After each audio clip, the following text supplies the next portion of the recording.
What's really going on, everyone? Back again for our first episode of the new year. Before we get into the latest news and all that we're going to talk about, be sure to like, listen, and subscribe on all of our social media platforms at WRGO Pod. Be sure to like, listen, subscribe, and comment on all of our streaming platforms. That includes wherever you listen to audio, podcasts, and YouTube. We want to especially thank you all for a amazing 2024. It was our best year by far, tons and tons of views. But Mackenzie and Henry, how are you all in the new year, 2025? Happy New Year. I mean, feeling great, I guess. Another year, another blessing, I guess. Yeah, I feel the same way. Another year, blessed, can't complain, just trucking along the way. Yeah. I It's feel like like two. the new year can't it's not like I just got into it, Like I feel like honestly, this is probably the first time in a long time I was able to just stop for a minute. Like I was lazy them little 2 weeks I was off. Like I didn't do anything. Which I appreciated at the time, but like when I got back going, it just was regular. So The ghetto I need to budget. set my goals. I'm appreciative of my Neo. He texts me because we've been doing this like bingo card thing. So I need to do that for resolutions. I always give myself into my birthday, which Yeah. is But I also feel like, I don't know, for me, the new year, I feel like, is this just us becoming adults? Like, it just didn't feel like, it was just like, okay, yeah, like, okay, I go back to work. Like, it just didn't feel like that whimsicalness I feel like when you have as a kid. But I did sit down, I did write my goals down, and I did create like a digital vision board. So definitely write your goals down, Henry. Mm, I have not done any of that. I have goals in here, but I need to manifest and write them down. So I used to do that. Have thoughts of a plan. You have Yeah. you have thoughts of a Wait, plan. apparently concept, those plans concept. manifest in real time, Mackenzie. Those thoughts manifest. Cause look who. Look, Yeah, I'm gonna finish. exactly. I'm gonna finish 2 books a month just by thinking about it. Okay, just by Okay, so look, thinking trick on about it. that though. So, that's one of my goals is to read more because I seen one of my Neo's little, my frat bros. They posted. He was like, if you read like 30 minutes a day, you can get 12 books read a year. I was like, Probably. okay, that's a good way to look. Like, that's a good way to look. My problem is I'm a terribly slow reader. So I've tried to break it down to 15 minutes in the morning, 15 minutes at night. But I've also realized that maybe it's because, as Mackenzie said, we're getting older. My attention span is crap now. It's so bad. I don't know what happened. I feel like I just got like really lazy all of a sudden. Yeah. But as we now get into things, so like I said, we thank you all for the amazing support in 2024. We've had some interesting kind of conversations that we're going to try to bring to life, given that we've already done the Trump administration once and we're kind of over it already before it even started the second time. We're going to try to have both political conversations, but also conversations that are a little bit more cultural to not just recap what Trump's doing, but to have more broader conversations. And one of those conversations, like I said, be sure to follow us on all of our social media. That includes TikTok, even though it might not be around that much longer. The one thing that has been happening in the news recently, a years long battle over TikTok could end this week with the deadline for the sale or ban of the platform set for Sunday, January 19th. The law, supported by members of parties on both sides, requires ByteDance, which is the company that's TikTok's parent company, to sell the app to a U.S. company or shut down all U.S. operations. TikTok has challenged the law, claiming a violation of First Amendment rights, with Congress claiming the law necessary because ByteDance is controlled by the Chinese government and harvesting personal information of American users they deem as a national security threat. So essentially, it's either ByteDance, the company that owns TikTok, either divests from itself, TikTok that being, or it's just banned. Um, what do you all think? I didn't think that we would reach this point. I was I wrong. still don't really believe it. I mean, it's kind of one of those things of like, I'll believe it when I see it because I feel like we've been here before. Now, January 19th comes and it's shut down. I would be shocked or I wouldn't be that surprised, but I'm just kind of like, I don't really believe that they're gonna really shut it down yet. So, Henry. Um, I mean, honestly, when this news kind of first broke, I thought about it in turn like most social media platforms have been American generated. Twitter, Mhm. Facebook, which Instagram, and then Snapchat. I don't know who did that, but you know, they didn't cause no red flags. Considering that China is like we like fake nice with them. I understand the national security like concern they're raising because like that's all these apps do is obtain our data and sell it and do weird stuff. Um, so I mean, it's just like because TikTok is pretty cool. Like, you get on there, you'll laugh for hours, you'll just get lost. But in terms of like, national security, my own personal security, and just like who has access to my data, maybe I appreciate the American government a little bit. I don't know because I also Yeah, feel like because I'll just say this, I've known so many people in these past few weeks, especially these weeks that we've been at home, who've gotten hacked on Instagram. And I feel like when it comes to stealing data, like there's something, and then like on Twitter, there's always these spam accounts. And I'm just like, honestly, there's more red flags in these other companies. And also, I was reading this article and it was about like the question was who benefits from the TikTok ban.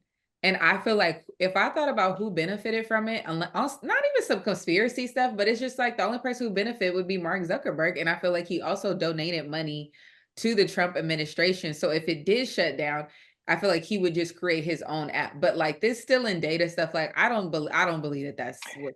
They're just gonna push Reels harder. Why he gonna create another app? But Reels really isn't the same thing. And like just like they did Threads. Like they just did Threads. I mean, they kind of left it there. It's not really doing anything. But just I trying see stuff. him like if it did shut down, I could see him trying to create something to fill that space for sure. Well, And Red Dot, Hmm? yeah, it's the number one But like that's also downloaded app Chinese right now. too. I don't get that. I don't get that. I was like, it's also Chinese too. So I'm like, I mean, they're both gonna get shut down. Or I don't I get don't it. know. I I mean the guess big that. Go ahead, Noah. no, go ahead, Emery. I'll go after you. I was just gonna say, I guess that becomes the thing about data within itself. The more people that are on Mhm. it, the more access they have to the data and so on and so forth. So like if in case Red Dot is a Chinese owned company and it does become the new thing, that might be a conversation we'll be having down the road.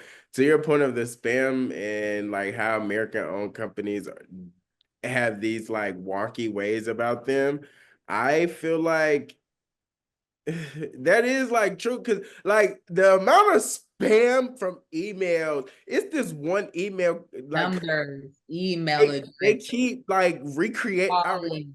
Yeah. It's too much, and I keep trying to figure out ways. And my one of like that one of the little engineer neos or whatever told me about this privacy thing that you can buy into, and it's just all of these I mean, things. you should definitely, for real, everyone should have two-step verification for sure. Mhm. Oh no, yeah, definitely. Um, Yeah, and ask, or at least on iPhone, you can do this and ask your all your apps. It gives you the option to check which apps can like basically track your data. Just turn it off for all of them. The biggest problem with this is that it's a lot of this has to do with like what TikTok slash ByteDance's algorithm is, and TikTok has a really really good algorithm. So a lot of the problem is that if they then had to sell, they would then have to basically give their crown jewel to this other company that they would sell to, which, as you can imagine, they don't want to do. Um, the thing that's confusing for me about this is I don't know what I mean. Yes, if TikTok is owned by the Chinese government, that is a problem. Um, but then even like the connection to like the broader fight, where it's like, what is TikTok doing? TikTok and Instagram and Twitter and Facebook are running kind of the same play. Just the end result is a little bit different. Like, how many times have you had a conversation about something with someone, and then all of a sudden you see an Instagram for that Instagram reel with that exact ad for that product that you happen to mention with your phone being off? It's like all of these companies and social That's media are the all engaging in advancement this. of technology though and AI. So like to your point of like how you're saying you can go into your iPhone or whatever phone and turn off the data. If you get the iPhone 16, AI is already like made Mhm. phone. So like they're getting your data one way or another. And to me, that's kind of like where it's kind of laughable that we've gotten to this point. Like I But they get would it. Like argue, well, we're the American blah blah blah. We're only selling it to our companies, or they would argue some bull crap like that. like They that's good. are. Like They that's good are. though. Yeah, like that's not a good thing either. And I think that's the I'm not thing where saying like, that. Well, yeah, I'm just as a person that works, I scum people, not scum, but like, I go through people's data or demographics of data often. Um, Companies are not gonna stop doing that stuff. And the American government, I guess that's when it becomes like regulation and privacy regulations and all that stuff, because the American government is in bed with corporations. So they're gonna give them certain leeways, like to obtain certain things. Like, why do I have to put my phone number, my social security number down to go get a cell phone? Like, that's stupid. But it's just those certain like things that directly tie you to a person that they can then again pull into these systems and algorithms and push certain things to you. But And also with email addresses and phone numbers, because like also like people can't, you also shouldn't carelessly share people's contact information. Like I get the randomest weirdest emails, and sometimes they'll email text me, and it's like very just like, who would have gotten my email other than me signing up for something and it being leaked what I into. was about to say, data leaks. Data Yeah. leaks.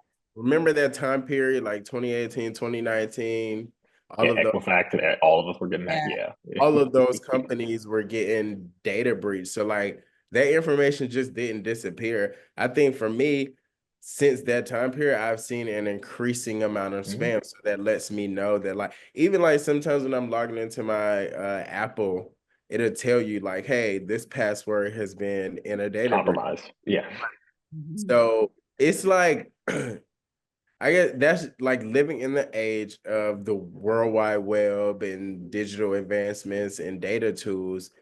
That's like a almost inevitable thing, which again is why I can kind of see why the government is fighting for them, like to be able to control it versus like another country being able to have access to that data, because then like who can imagine we're getting these mass texts? What if we start, you know, just anything can happen? I don't want to say the wrong thing.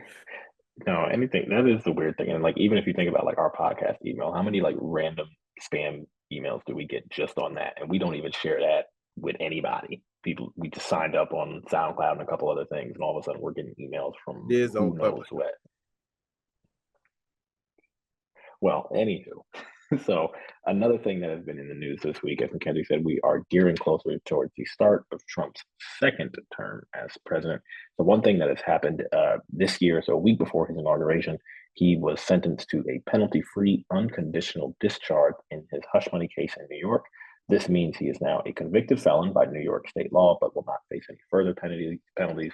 The judge cited the immunity and legal protections Trump will soon have as president for the sentencing. Later this week, special counsel in the election case around January 6th released a report saying that Trump would have been convicted had he not won the 2024 presidential campaign. I know I'll let either of you all tee off, but I know we had a big conversation in our chat about what does actually holding accountable mean to Trump. And I think, Mackenzie, you said that era was officially over. Oh yeah. Why? I mean, I feel like it was over when it really started, because it was just like, okay, Or began. yeah, because I'm just like, how far are they really gonna take this? Like they took it as far as I feel like they can take it, but him actually going to jail behind bars, like, no, that's literally never happening. And also, I was reminded by that when we looked at Jimmy Carter's funeral and they were all sitting in line and the front row, and it was just like how the is it camaraderie, the vibe was like, this man was never going to jail. Look at his friends. Like they were all like very together, and it was just like the idea that we were gonna put him in jail, please.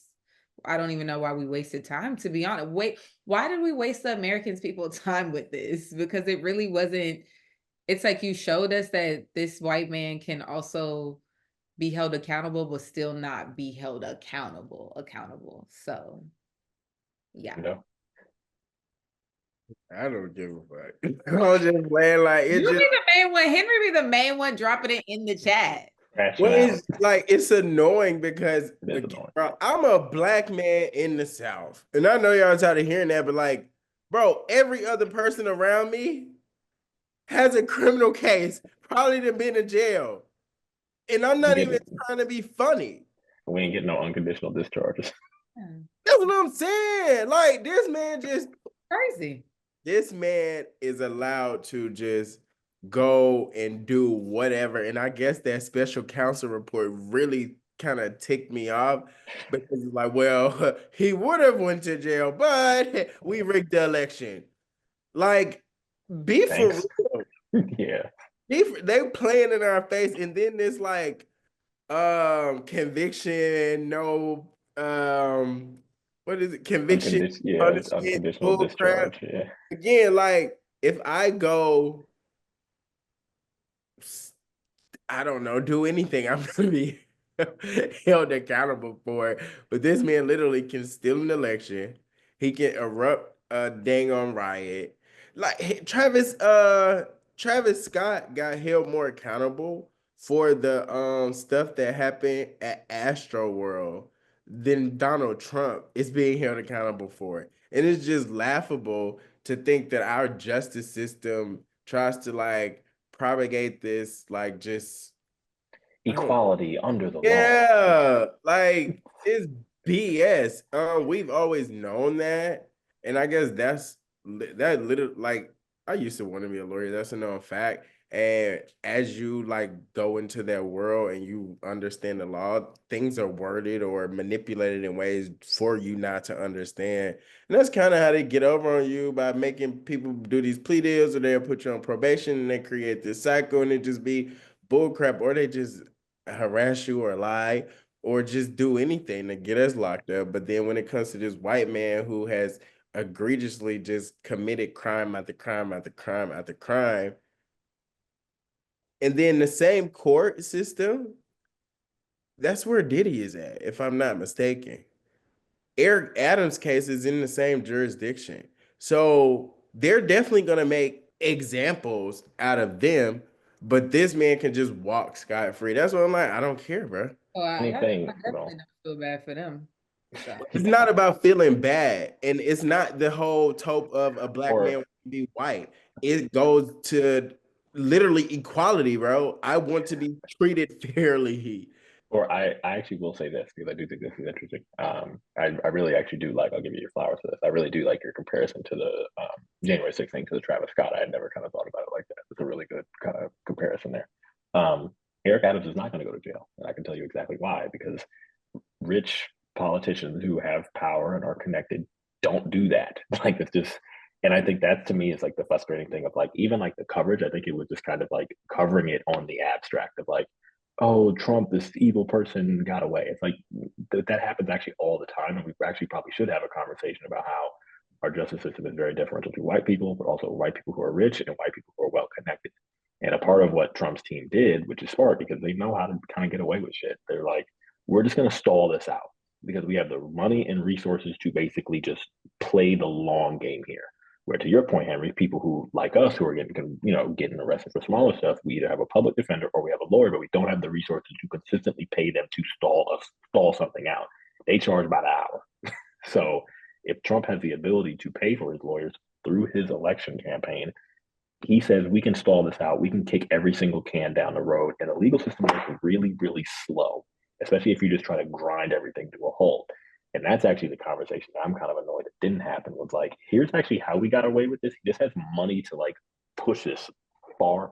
Yeah, I think that's again, if I knew that if you got money, the more money you have, 9 times out of 10, the more likely you are a way to get away with anything. But to me, that's a factor in this is because he had the resources to stall this out. A lot of people like stuff just kept getting delayed. They kept pulling shit back. They kept saying, "Oh well, he can't show up that day. He can show up another day, and we'll do all these other stuff in between time." A part of it was just if this happened really really quickly, this would have happened like 6 months ago, a year ago. But mean, When you have money, you can everyone stall has some the shit right out. to fair and just trial, which I think I was standing back on my point. If you have the money, i.e., resources to Yeah. prolong it and jam up the case, I don't want to throw Young Thug in here, but like, Hmm. you know, some people that got caught up in that situation got jammed up on papers, and Yeah. he did it. So, but for me, that's kind of like the black and white of it.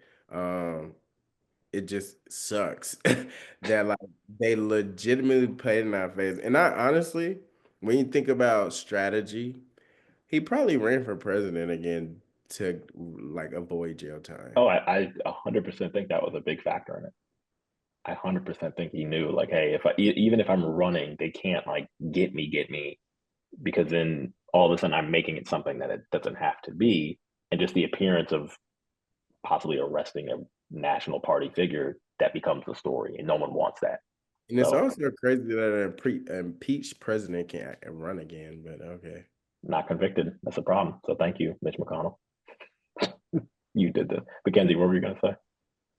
Oh, nothing. No, I agree Oh. with you. So speaking of holding accountable, one thing that we actually did want to talk about, because we will not be talking about Trump's inauguration or his speech, which will probably be crazy. We'll probably post some videos on that. So, but one thing that we did want to have a conversation about, this was led by Henry, is companies that once distanced themselves from Trump that are now supporting his inauguration. So if you did not know, companies and individuals can actually contribute to a president-elect's inaugural committee. So basically, if you don't know, when a president gets elected, they host a bunch of events. They host like a dinner. They host multiple events throughout kind of the day of inauguration, the day before, and the day after, basically celebrating the transition and their newfound status as president and vice president. So one thing that we had found through our research was that Toyota, Ford, and General Motors all have planned or have donated $1 million to Trump's inaugural committee. This is along with companies like Amazon, Meta, OpenAI. Uber is donating $2 million towards the inauguration. Some donations are coming from the company CEOs rather than the company itself. This includes Apple CEO Tim Cook, who is delivering $1 million personally. Trump's inaugural committee has raised over $170 million. Other corporate donors include Goldman Sachs, Bank of America, AT&T, Microsoft, Spectrum.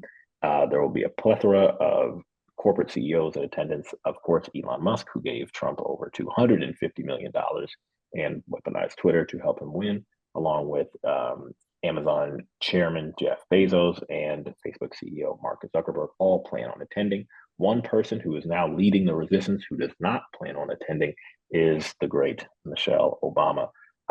Henry, I'll start with you because you were kind of the one who put this topic on our radar. What is it? First off, how do you feel that these companies and brands that we use every single day um, are not only just supporting Trump, but supporting Trump to the tune of seven figures? That part. It's just like again a black man. How do you resist? Like in with the greatest time period for Black people, civil rights. I feel like because that's when we really band together and like fought for our rights, and didn't we weren't too comfortable. Um, it's hard to protest or put a national protest on major conglomerate companies that literally control our life. You know, like I can't use a cell phone. I can't use a computer. I can't go to work. I can't ride share. Um, I barely can drive a car. So it's like if we can't go to Bella Noches, where can we go? Like, how can we protest or actively stand up for ourselves? And you know how Black people always say, take back your dollar, reinvest it into your community, so on and so forth. Like, what's the realism of that? Especially going into this next, what, 4 years that are gonna turn into like 4 decades, uh, because he's gonna just put some things in place, or at least wreck them up enough to where it's gonna just take us back a little bit. We already see the DEI affecting not just schools, but major companies. So that's gonna play into our livelihood and our well-beings and obtaining wealth and buying homes and so on and so forth. And it just becomes a real question as a Black man. How do you legitimately navigate? Well, for me as a Black man, excuse me, how do you navigate standing up like toward like you have morals and values. I have morals and values that I believe in, but these people clearly don't give a F about, you know? It's like bro, like what kind of world is this for real? Mackenzie, the thing to ask you is what does for these companies, especially given that you're in media, what does actually accountability look like? Or is that even obtainable, to Henry's question? I feel like accountability for these type of companies, I don't even know what it is because my question really is like, what am I missing? Like, why? No, because why also to donate money? And also, I think not even on like racism and all of that that goes behind Trump. Mhm. Um, I feel like there's something behind this tech move, this like AI technology, crypto. He's like really leaning into this stuff. And I'm just wondering, like, what am I missing? Because I really don't understand, especially, and then on top of the DEI programs rolling back, like, I'm just like, why? Like, why are we so against this? So when you ask like how can you hold these companies accountable? I don't even know because it's so ingrained to the point our companies are doing this. Like some Yeah. places that we work are also rolling back these Mhm. programs. I don't even know because I'm just like, I don't understand the why because I don't like to believe that it's just solely It, it is literally capitalism and racism, my darling. Or and you can throw well yeah, capitalism. I don't like to I think believe it's just it's capitalism. I think racism. it's just You know what? capitalism. I, Yeah, I think it it's has just, to be more yeah, about it's money. cynical. Or It's rather, all about money, but within money rolls rate other issues. Well, yes, I but say that yeah. though Mhm. because with so Mark Zuckerberg rolled back those programs, and the person who was over that program was a Black woman, but he kept her. And the other people, I mean, I guess they always say this, they're gonna reassign them, but say that they do get reassigned, so you're keeping the same people. What it like something else? I don't But know. that goes to kind of what Noah was saying the other day when we were kind of having our private chat of the strategic plan and push behind Mhm. defranchising the ideal of diversity, equity, and inclusion. Because on the more liberal Democratic side, they're pushing for this amount of equality, and then this person has to get this amount of funding, all of these things, versus like on this more conservative side where it's kind of everybody fights for themselves, and in their head that creates more equality because then you don't have barriers, air quote, in place that give certain people advantages, which they're fighting races, not race, they're fighting it backwards in my head because it's like, well, we put these things in place because X, Y, and Z were happening. And now that these things are in place, you're arguing the backwards argument of, well, these things are in place, so it's excluding X, Y, and Z. Yeah, I And get what then when you. you Yeah, take I see all what of you're that saying. Yeah. into capitalism, who runs these companies for real? I mean, the funny thing is that I think a part of it is that I think it just shows kind of like the lack of seriousness that like corporate America has, like actually at its core, where like these people don't actually believe anything. They're just going to where they're going, they're literally following the hot hand. So it's like if Biden's up, okay, George Floyd's died, we actually see a market value in doing DEI stuff post George Floyd because we know that that's where the market currently is demanding us be. So Target, we're going to have these commercials. Hey, we're going to do all this stuff. We're going to announce these commitments because we actually see that that is not only where like the culture is. We don't care about that. That's where actually like the culture is influencing the market at this point. So they were trying to, I think, get ahead of that. Now that Trump is in, now they're saying, okay, hey, the culture is now shifting away from that, and that can actually, because we did that, that can actually impact our bottom line, and now we're a target. So we never cared about this in the first place. So this is no problem for us Stop to just mentioning dump that some. name because I'm named in a lawsuit with them and I ain't got no time. We'll edit that. I'm not gonna. I'm not editing. I'm not Wait. editing that out. I'm not editing that out. Oh Uh, gosh, you are so crazy. that's great. I apologize. But speaking of DEI, No, but and like, but to me, I think that's the problem, is that like Mark Zuckerberg and all these other people, even if they like say like, hey, these are like our quote, like they have no consistency. They're basically going to wherever they think the honey is. The honey could be on the first floor one day and they're going to run down there. If it could be on the penthouse, they're going to run up there only because they think like that's where we need to be to maximize profit.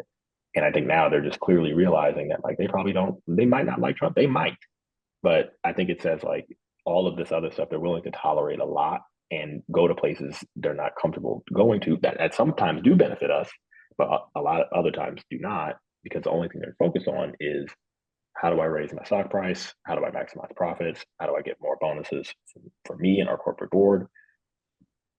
They don't care about any of this shit. Like it's actually to me like the funny thing. And I think until it what I becomes personal, and I think that's where that's the like where you know how they argue the middle class is starting to disappear. yeah, you're either going up or you're going down. There's no And I think that's the disconnect largely across the span, if I'm being realistic, because like we're all in the middle class and we know we're at most of our goals is to kind of inch higher. And most of like we've seen those people that have graduated from Howard and got those big jobs and you know worked and kind of culminated a life for themselves and they become out of touch a bit and they forget the struggles that they endured to get to that place. Um, and we argue this about black celebrities and that those statuses of people who like they put up a face front of this like idea of who they want to be, but then how did you actually vote? How much are you actually giving back to the community and funding these like initiatives to level out the playing field? Because at the end of the day, like capitalism rules it all. Like when it comes to access to education, access to healthcare, access to just a better life and opportunity, you need money to do that, especially here in America. So if they can lock, you know, it kind of goes back to controlling people. Instead of us being in a plantation, we're now in these damn companies making them money and you know occupying these roles. Like the American dream was all a facade for your ass to work harder. Just like that's the truth. yeah, Like I that's the mean, truth. and like the funny thing is, I would love for someone to do this, just because I think it would actually be funny. But one, like corporations don't really get held to this level of account anymore because they don't do really like hard interviews. I would love for someone during February when either a company, let's just say Uber, I'm not gonna out Henry again. Let's say Uber has an ad where they're doing something, which is like totally legit. A lot of companies now that February is around the corner are going to have Black History Month and celebratory ads celebrating us and the culture. I really wish somebody would. I mean, you know how this works, Mackenzie. Someone from a journalist sends the PR team or sends the corporate communications team saying, "Hey, we're going to do this interview. We'd love a quote for this." I think more companies need to be like, "Hey, you just ran an ad on this. How does that backdrop against you giving him $2 million? Like, where does that? How No are those two comment. things?" No comment. But I mean, that's still on record. You're choosing to not comment. That's still a statement. If you're choosing But then not to the say anything, realistic question for me, my question then for both of y'all would be like, okay, we get that we see that they don't give a, but let's say, you know, you have a journalist that's so eager and bold enough to, you know, send the CEO or the CMO or, you know, somebody on the executive suite, C-suite level, reach out, say, hey, we see you all marketing, pandering toward black people. Why did you just cut DEI efforts? They say no comment. You still gonna shop at Walmart? So like, yes, what's the no. point? Like, what's the However, the point? same thing has worked for the companies that cut it. There were conservatives who were reaching out, constantly reaching out to companies like Bush and saying, "Hey, you have a gay couple drinking your beer." Did that necessarily stop Republicans from drinking Bush? No, but they kept hitting it and hitting it and hitting it and hitting it over and over again until Bush just said, "We don't even want to deal with this anymore." With the given the fact that it might actually impact us, and they just said, "Well, cut it anyway." So I don't think it necessarily has to be like our dollar, but I do think you can generate enough kind of pressure. That's the same thing with the George Floyd stuff. It wasn't like Well, I culturally they guess clearly that's the saw that's where thing they that I needed to know go. about black people, and I'm sorry to say it, but we don't like Like we're just I think so we can get there for the right thing. It just has to be the right that's what I'm thing. saying, but I didn't know It how has to to be say the some right. things. But unless it's a George Floyd situation, 9 times out of 10, and even then, it's like I'm not saying have commit, but we'll be riled up for a while. I would love, this is my thought, Mackenzie, and I would like your opinion. I think a lot of it has to do also with like the fractured state of Black media, where there's kind of no like who's who of people like getting this stuff out there. It's basically Phil Lewis. It's like it's Yeah, him. I feel like it's just for us to get on the same page and just with the media, just so much is like you can't even some of these activists, I feel like you don't know their intentions. Some of them just trying to be social media famous, like for real. Some of them just trying to be influencers, like the activist influencer. But I mean, I hate that it always has to be like so extreme as a person being assassinated at the hands of the police. But I just feel like I don't know what would bring us together for us to get on the same page. But even before we get that, at the polls. We wasn't at the same page at the That's poll. not true though, Mackenzie, because like I'm we not saying it was showed up bad. I'm not 80%, saying it was bad. 80%. I'm That not I'm saying not letting that. you go on that, Mackenzie, because when stuff like that, like, and that's what I mean. When shit on the line, excuse me, because y'all know I don't be cussing like that, and I don't even do all this. But when stuff on the line, we step up. When it really and it gotta be, and that's the problem though. It's always last minute. Now, to your like, if you say local election, you got that. But when we seen what was going on with Kamala and this motherfucking clown, 80% of us showed up. Then the question is just how do we translate that to other things? But that's the generational question that we have been trying to figure out. Now, I think it's it not goes one back thing, to but what I was always arguing about them black niggas in the barbershop. Excuse me, language again, but like, bro, we care about what's in my pockets. How is Big Mom gonna be taken care of? How am I about to put these little kids to sleep at night? How am I sending them to school fresh so they don't get bullied because they ain't got no J's and shit? Like, that's what I'm worried about, bro. I'm not worried about no motherfucking goddamn Fannie Lewis pressing whoever. Didn't you just say you don't curse? Bro, I said I don't do all that on the podcast. Excuse my language and my French, but however, Mackenzie, it's the urgency of the that's moment, what I'm of the saying. movement. It's the I'm urgency of the yearning time. to make a point right now. Okay, We're trying to lead the next generation. All right. all Right. I am saying is that But us or rather, as black people on a day-to-day basis are so consumed with our lives and daily issues. The and I will jump in here because I do think this is a key point because they have to be because they have and that's where the delicate balance is that we don't have the privilege to just be like, oh, we're just gonna like casually focus on LGBTQ rights today because we ain't right. got no other stuff like impacting us. It's like, no, we are check to check, bottom to bottom, rent gotta get paid at the end of the month. So to a certain extent, I do understand it because it's just a matter of like time efficiency. I ain't got the time to be worried about stuff that goes on outside this household because I got to pay my bills.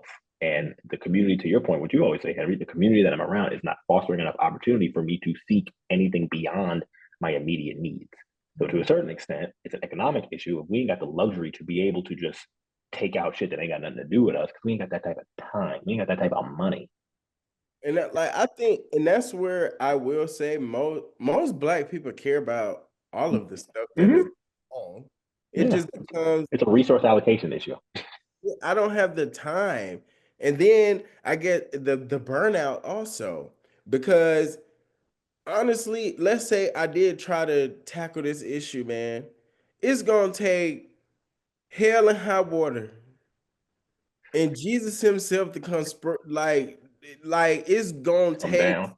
yeah, man, like they don't give Work us at 5:30. I get off work at 5:30. It takes me about a 45 minutes to get home. I take a little time for myself. And then Like, I'm I gonna and I'm barely gonna get to do defrost that that, because and I then I'm gonna still gotta defrost, cook dinner. then I'm gonna defrost gotta that chicken cook at dinner, 7. work Get them, out. It's already 10 o'clock. And I really get, didn't do nothing. get them kids in the bed and do it all again Right. tomorrow. Like, come on now. I'm not like it's really and that's where the for me, realistically, on some like I really would love to have some type of case study done on like what we're just talking about. how Black people, like not even Black people, socioeconomic issues affecting your ability to like achieve a goal. Yeah, it's a linchpin for everything. I mean, but I mean, like, and like that's the funny thing to your point. I mean, like, you're exactly right. Like, it's um, that is an interesting case study, but also I think that's where, like, to me, I think like the narrative has to go of like, hey, these companies that you're engaging with every day, what they're actually doing is keeping you in these places without you even knowing it. And here are the ways in which they're doing it. Here's how they're strategically setting up their locations to where the stuff that you actually want is not on your side of town. And that's very much so on purpose. Like access to jobs that you have, that's very much so on purpose. You ever question why there's a reason why we only got Western Unions and no Bank of America's on our side of town? Because they don't want us to have access to these other things. So these companies that we're looking at that we are trying to engage with, they're strategically making decisions that are keeping our dollar quick, short, and out. And it's like that's how we have to put it. Basically, they're against us. Like every decision that they make is very much so against us. But like When I I don't know give how you to this like. information, what you gonna do with it though? Like that becomes my like that. That's literally It's a that's why. start. You got to start somewhere, and I think that's You the thing. asked Henry? Hmm. What did you ask? Well, I said like if I go we go share this information. Of course, we're sharing it around the podcast, but I'm saying like we, you know what I'm saying, we drive this messaging, and what like does it land on deaf ears? What happens? You know what I'm I saying? mean, but you What's never the know. It might realistic? change. It might change one person. That one person I might talk I to another agree. person. That I so it's like agree. it's got to start somewhere, and it can't just be a we start and then it blows up. It can be, hey, we tell people put your money in an actual bank. Don't cash your check at that Western Union because they're taking too much out of your check every time you go over there. There are digital ways that you can do this or do that. Okay, hey, here's community banks that you can use. Like that's like small stuff to where it's in like, hey, like you can like these people are taking your money like Yeah. on like a ground like a dead level. They're taking your check. And on the grassroots level, Henry, since you asked, you should be volunteering at a after school program. I spoke at a high school for career day. No, for real, I did. And I found it. Henry actually sent it to me. And I went to the school and spoke. And the kids, and you know what was so interesting about that? Because this is how you know just about opportunity, because this is what this really is about. Like the neighborhood you grow up in, you're seeing a Western Union versus a bank, you don't even know what's going on. We go in there and we talk about our careers, and I'm like, I come in correct. I'm so excited to talk about my job. But the first thing that a lot of the kids asked was like, how much do you make? Oh, it's gonna take too long to get to that. And the thought of it was like they're already thinking about what we just spoke about, like already thinking, I got bills to be paid. I don't got time to be thinking Pragmatic. about the fluff. Even you talking about college, girl, what can I get today? You know? And I think that that mentality also is like we're talking about limits you into thinking like, girl, you could still, I was like, you could still go to college and get a scholarship or whatever. But if no one is sitting down and talking to you about those things, I don't know, maybe I was the first person they've ever met that went to Howard. So like even going there, so when you ask about like what can you do after spreading this knowledge, you should be volunteering with young adults. Okay, Miss Facetious. No, I'm being And no, serious. that's Those real. are No, No, that's real. like you're right, very McKinney. things I that mean, you really teaching. can That's for do. That's real. why giving back to the next, like the next generation, you know, feeding them is very, very important and volunteer. I agree with that. It just like It's an it goes uphill. back to what you was explaining of what you heard in the classroom. It's Yeah, like, it was you off the know, record. It was I some can give you things this going on. information, but how many times can I beat it down your throat? Ooh, that sounds nice. How many times can I how many times can I like teach you this information and I mean, like I'm not a really, teacher. really get you to like hone in or like understand it? Because you know, To Mackenzie's That's point, not sometimes your all you job. have to do, yeah, sometimes all you have to do is just be the first person to show someone something Yeah. different. Like the reason why I'm in politics is because I saw Obama. I didn't see anyone else in that, and I thought it was really cool that he was there. you know, And you kind of look like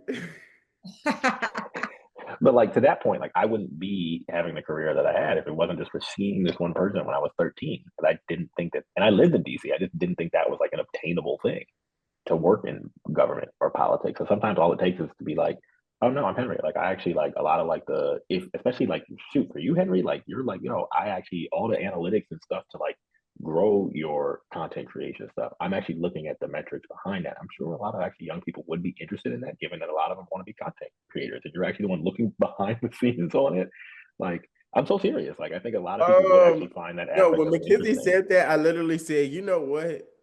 I have to go find a career that I'm gonna champion myself to do that. I mean, Or probably you can why? just email a middle school. Like they ain't gonna tell you no. I'm like, My brother's a vice president. What am I saying? But Yeah. that's the thing. The anywho. school he teach at, they privileged But over. that's a way that you can actually share the knowledge, whether they do anything with it. I mean, they probably not. They're like they're students right now. But like the fact that you planted that seed, that's all that really is important for Yeah, real. because one person might pass that gem on to the next person. You never Yeah. know where that one tidbit is going to go. But and to wrap up, we know where we're going to go, and that is always dropping new episodes and fresh content for you all in the year of 2025. That is what you call a professional close. So be sure to follow us, like, listen, and subscribe on all of our streaming platforms, wherever you listen to audio podcasts, and YouTube, where our numbers are going full. We are now above 50,000 views. So thank you for everyone who has made us accomplish that goal. Be sure to like and follow on all of our social media platforms. For now, that does include TikTok. But be sure to like, listen, and subscribe on everything. Thank you.